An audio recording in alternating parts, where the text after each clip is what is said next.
ইতিমধ্যে বাংলাদেশে ভেঙে দেওয়া হলো জাতীয় সংসদ। সংসদ ভেঙে দিলেন বাংলাদেশের রাষ্ট্রপতি। এর আগে আপনাদের মনে থাকবে যে আলটিমেটাম ডেডলাইন দিয়ে দিয়েছিলেন আন্দোলনকারী ছাত্ররা, একেবারে দুপুর 3টে এর মধ্যেই ভেঙে দিতে হবে, এবং তারপরে আমরা দেখলাম ভেঙে দেওয়া হলো জাতীয় সংসদ। সংসদ ভেঙে দিলেন বাংলাদেশের রাষ্ট্রপতি। রাষ্ট্রপতির বক্তব্য শুনব।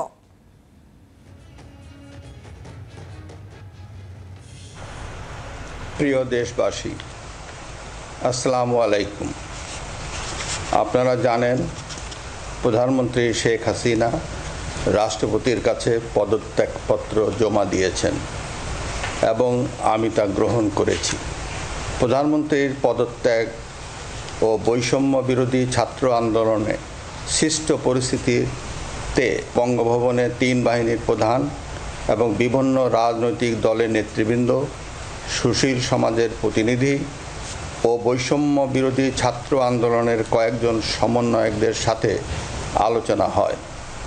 শুরুতেই সেনাপ্রধান বিরাজমান সার্বিক পরিস্থিতি ও রাজনৈতিক দলগুলোর সাথে তার আলোচনা সম্পর্কে আমাকে অবহিত করেন। রাজনৈতিক নেতৃবৃন্দও এ সময় তাদের বক্তব্য তুলে ধরেন। সভায় বৈষম্য বিরোধী ছাত্র আন্দোলনের নিহত শহীদদের স্মরণে শোক প্রস্তাব গৃহীত হয়। এছাড়া জরুরি ভিত্তিতে একটি অন্তর্বর্তীকালীন সরকার গঠনের সিদ্ধান্ত নেওয়া হয়। সকল দল ও অংশীজনদের সাথে আলোচনা করে গঠিত অন্তর্বর্তীকালীন সরকার যত দ্রুত সম্ভব নির্বাচনের ব্যবস্থা করবে। বৈষম্য বিরোধী ছাত্র আন্দোলন ও বিভিন্ন মিথ্যা মামলায় আটকসহ সকল বন্দীদের মুক্তি দেওয়া হবে। অর্থাৎ যাদেরকে যেসব আন্দোলনকারীদের আটক করা হয়েছিল, গ্রেফতার করা হয়েছিল, তাদেরকে মুক্তি দেওয়া হবে, সেই প্রক্রিয়াও শুরু হয়ে গিয়েছে স্পষ্ট করে দিলেন বাংলাদেশের রাষ্ট্রপতি। এবং জাতীয় সংসদ ভেঙে দেওয়া হলো। আপনাদের মনে করি দেবো যে ঠিক কিছুক্ষণ আগেও যেমনটা জানাচ্ছিলাম যে ভেঙে দিতে হবে জাতীয় সংসদ, ডেডলাইন আন্দোলনকারীদের, এবং বিকেল 3টে এই ডেডলাইন দিয়ে দিয়েছিলেন আন্দোলনকারীরা। সংসদ ভবন তারপরে ভেঙে দেওয়া হয়। সংসদ ভবন ভেঙে দেওয়ার আগে কি বক্তব্য ছিল আন্দোলনকারী ছাত্রদের, শুনব। বন্ধুগণ, ফ্যাসিস্ট হাসিনা সরকারের পতন সংগ্রামী ছাত্র জনতাকে বিপ্লবী অভিবাদন।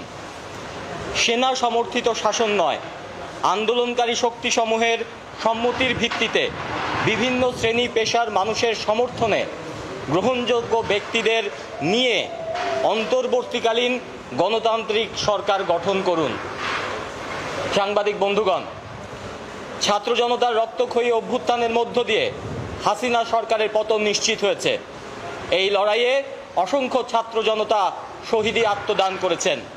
আমরা শহীদদের আত্মদানকে গভীর শ্রদ্ধার সাথে স্মরণ করছি।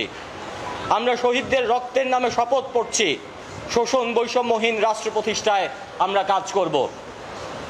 অনেকে আহত হয়ে পঙ্গুত্ব বরণ করেছেন, অনেকে দৃষ্টিশক্তি হারিয়েছেন, অনেক বাবা মা তাদের সন্তানকে হারিয়েছেন। তাদের এই আত্মত্যাগকে আমরা গভীর শ্রদ্ধার সাথে স্মরণ করছি। বাংলার আওয়াজ, বাঙালির আবেগ, জি 24 ঘন্টা।